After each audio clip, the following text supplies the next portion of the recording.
마음의 감사함으로 하나님을 찬양하라 이렇게 말씀해 주고 있는데, 예배를 드릴 때 예배는 말씀을 감사함으로 받아들이는 겁니다.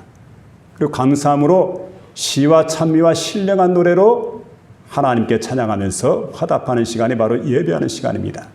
그런데 우리가 여러분, 감사하면서 하나님 말씀을 받다 보면은 내 속에 하나님 말씀이 풍성히 넘치게 돼요. 차고 넘치게 돼요. 그리고 또 우리가 이제 하나님 앞에서 감사하면서 하나님 앞에 예배를 드리고 감사하면서 기도하고 감사하면서 찬양하게 되면 어떻습니까? 그 찬양이 바로 영감 있는 찬양으로 바뀌어지게 돼요. 얼마나 놀라운지 몰라요. 하나님 앞에 물질을 드릴 때도요, 감사하면서 한번 물질을 드려보시기 바랍니다. 그러면 하나님께 그 물질이 연락이 돼요. 하나님께 상달되는 거예요. 수도원과 감옥의 차이가 있습니다. 또 수도원과 감옥의 공통점이 있습니다. 우선 공통점을 보게 되면 수도원이나 감옥이나 외부와의 관계가 차단이 됩니다. 그리고 한번 들어가게 되면 절대로 나올 수가 없어요. 마음대로. 이곳이 바로 수도원과 감옥의 특징입니다. 그런데 여러분, 수도원은 천당이고 감옥은 지옥입니다. 왜 그럴까요? 수도원에는 감사가 있습니다. 수도원에는 찬양이 있습니다. 수도원에는 하나님 말씀이 있습니다. 감사와 찬양과 하나님 말씀이 있다 보니까 그곳이 바로 천국이 되었어요. 감옥은 어떤 곳일까요? 감옥은 불평, 불만, 원망, 후회, 탄식 이런 것들이 가득해요. 그러다 보니까 이곳이 바로 지옥이 되었습니다. 자, 이제 여러분의 집을 한번 들어가서 생각해 보시기 바랍니다. 우리 가정은 어떠한가? 불평, 불만, 원망, 탄식, 후회 이런 것들이 가득한 가정은 여러분 교회 나와도 소용없어요. 그 가정은 지옥입니다. 두말하면 잔소리죠. 그러나 하나님 말씀과 찬양과 감사가 가득한 가정은, 이 가정은 틀림없는 천당이 이루어지는 가정입니다. 아멘.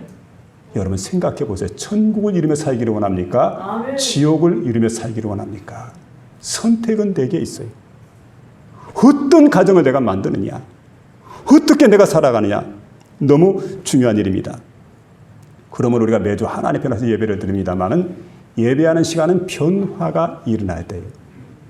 지옥 같은 내 심령이 변해서 천국 같은 심령으로 바뀌어지는 시간, 이 시간이 바로 예배하는 시간이 되어야 될 줄로 믿습니다. 불평, 불만, 원망, 후회, 탄식 다 버리고 우리 마음속에 감사와 찬송과 하나님 말씀이 우리를 주관할 수 있도록 그렇게 변화되는 복된 시간 될 수 있기를 주의 이름으로 부탁을 드립니다. 여러분, 넬슨 만델라라고 하는 분 잘 알 겁니다. 이분이 백인 정부들의 핍박을 받아가지고 감옥에 들어갔습니다. 거기에서 26년 동안 박해를 받게 되고 감옥살이를 하게 되고 온갖 고생을 다 하게 됩니다. 그리고 이제 26년이 되던 해에 풀려나오게 되는데 사람들이 생각을 해봅니다. 5년 동안만 감옥에 들어갔다 나와도 사람 폐인이 되는 겁니다.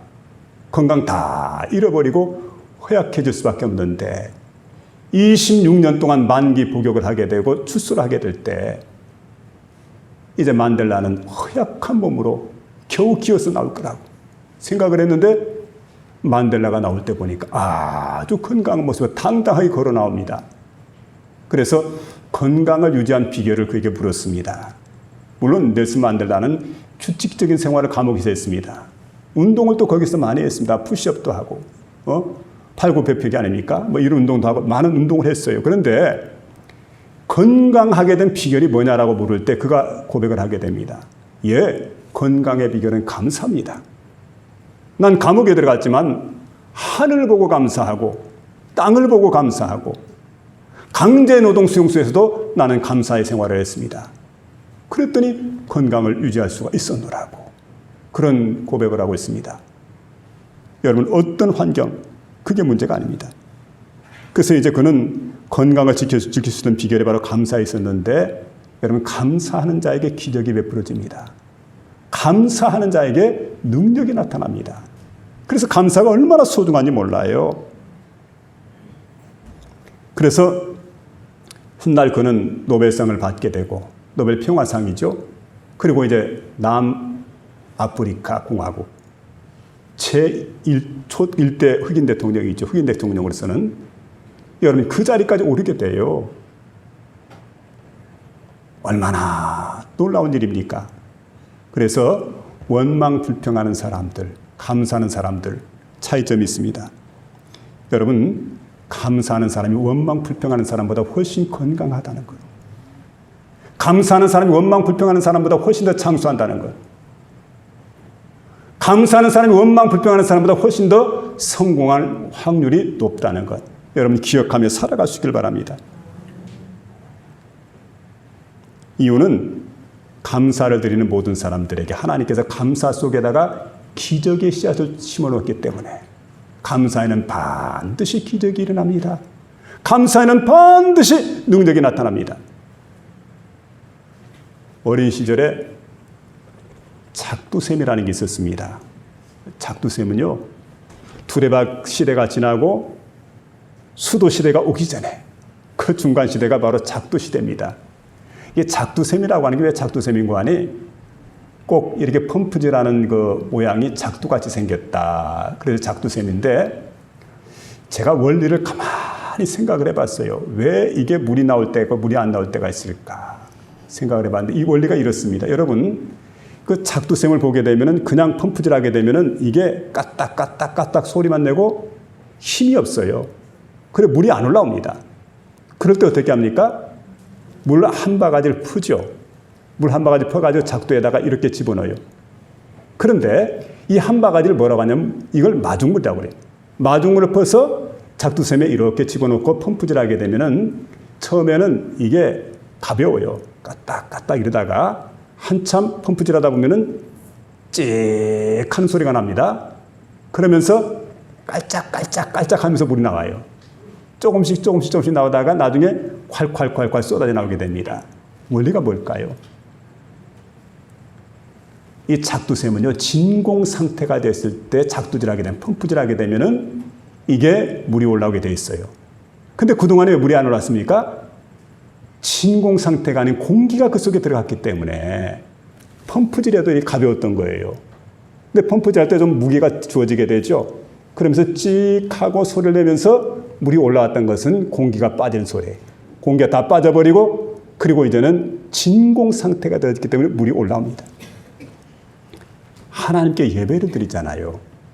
하나님께 기도를 드리지 않습니까? 그런데 왠지 모르게 예배를 드려도 그렇고 기도를 해도 그렇고 별 은혜가 없어요. 감격이 없어요. 그리고 마음이 흡족하지 못해요. 여러분 그럴 때 어떻게 하면 좋을까요? 그냥 하나님께 예배를 드리지 마시고 마중물을 여러분 감사의 마음을 하나님께 한번 드려보시기 바랍니다. 감사의 마음을 한 바가지를 담아가지고 하나님께 드리면서 하나님 감사를 하나님께 드립니다. 올려드리고 난 다음에 펌프질 하세요.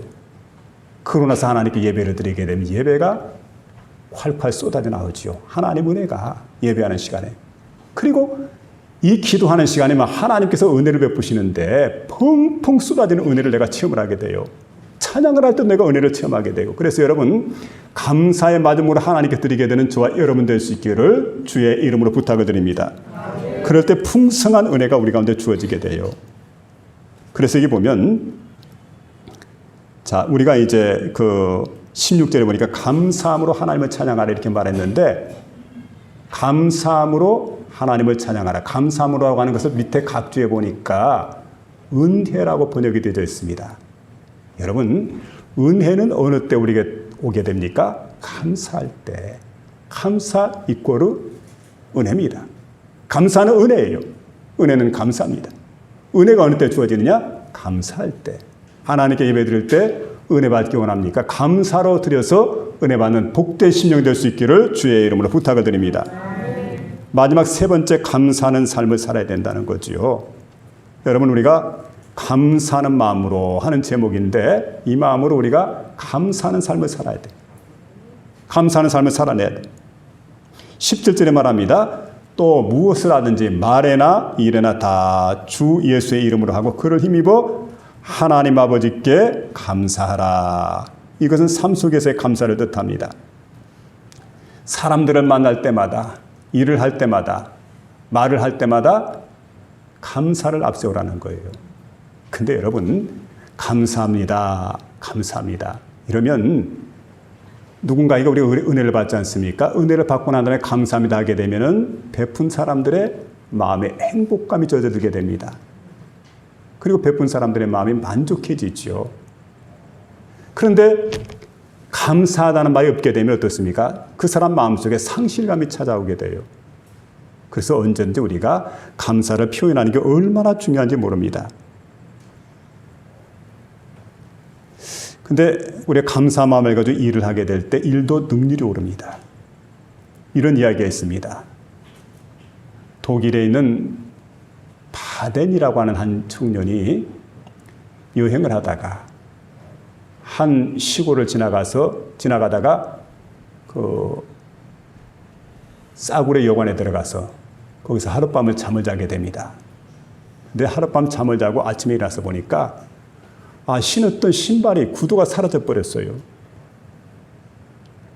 여러분, 뭐 지금이야 우리가 구두 같은 거 흔하지만 옛날엔 그렇지 않았습니다. 저는 초등학교 다닐 때 새 신발을 신고 갔는데 고무신입니다. 기차표. 그 신발을 신고 왔는데 처음 신고 가서 신발장에 벗어나 누가 가져가 버렸어요. 얼마나 섭섭한지 집에 가서 얼마나 호되게 어머니한테 참 꾸지람을 모릅니다. 신발 하나 간수 못한다고. 근데 여러분 생각해 보세요. 내가 도둑 맞고 싶어 도둑 맞는 겁니까? 바덴이 마찬가지예요. 구두를 잃어버리고 난 다음에 싸구려 신발에도 사야 되겠다 생각을 하고 밖으로 나가려는데 요즘 같은 뭐 슬리퍼 하나 없는 거예요. 그러니까 막 속이 상했어요. 얼마나 속을 사서 속이 상했는지 막 궁시렁거립니다. 세상에 이런 나쁜 놈 봤나, 이런 도둑놈 봤나, 이런 못돼 먹은 놈 봤나, 막 저주를 퍼부었어요. 그리고 이제 그러다가 하나님께 원망을 하죠. 하나님, 하필이면 내 신발입니까? 아니 여기 허구한 많은 사람들이 있는데 왜 하필이면 내 신발이냐고. 가난뱅이 나한테 말이 내 신발을 갖다 잊어버리게 하다니 하나님 이럴 수가 있습니까? 그리고 하나님께까지 이제 원망하고 불평을 하게 되고. 그런데 나중에 보니까 주인이 보니까 이 사람이 신발을 잊어버렸거든요. 주인이 와가지고 미안합니다. 우리 집에 헌 신발이 있는데 이거라도 신으시라고 헌 구두를 내다 줬습니다. 그리고 신발을 신고 있는데 이렇게 또 얘기합니다. 오늘은 마침 주일이니까 제가 지금 교회 가려고 그러는데 함께 교회 갑시다. 가고 싶은 마음이 없어요. 근데 분위기상 또 안 따라갈 수가 없습니다. 그래 억지로 끌려가듯이 따라가서 이제 교회에서 예배를 드리게 되는데 아니 뭐 주인이야 하나님께 예배를 드리겠죠. 근데 이 사람은 지금 잃어버린 신발 생각이 나는 겁니다. 세상에 어떤 꼬약한 놈이, 어떤 못돼 먹은 놈이 세상에 나 같은 가난뱅이 신발을 훔쳐가다니 이럴 수가 있단 말이에요. 그리고 마음속으로 원망하면서 예배가 안 되죠. 남들은 찬송 부르는데 찬송도 안 되고 기도하는데 기도도 안 되고 그러다가 이렇게 곁눈질해서 보니까 옆에 있는 한 사람, 한 청년인데 보니까 얼마나 예배를 정성껏 드리는지 정말 예배를 잘 드려요. 근데 보니까 기도하는 그 시간에 함께 기도하면서 막 그냥 눈에 눈물이 글썽글썽 하더니 볼을 타고 이렇게 뺨을 타고 이렇게 막 눈물이 흘러내립니다. 찬양을 할 때도 얼마나 간절하게 찬양을 하는지 예배를 드릴 때 막 정성껏 예배를 드리고 이야 저 사람 예배는 진짜 하나님 받으시겠구나 이런 마음이 들 정도로 예배를 드립니다. 그런데 한참 동안 그 사람을 지켜보다가 자세히 살펴보니까 깜짝 놀랐어요. 큰 충격을 받았어요. 왜냐하면 이 사람은 두 다리가 없는 겁니다. 그게 충격을 받았어요. 그리고는 마음속으로 생각을 해봅니다. 아니 이 사람은 두 다리를 잃어버리고도 이렇게 행복해하고 감사하고 그리고 하나님께 예배를 드리는데 난 도대체 누구인가. 근데 이 사람 보니까 신발을 신고 싶어도 두 다리가 사라져버리니까 신을 만한 신발이 없잖아요. 그런데 나는 누구냔 말이에요. 두 다리가 멀쩡하니까 얼마든 신발 사서 신으면 돼요.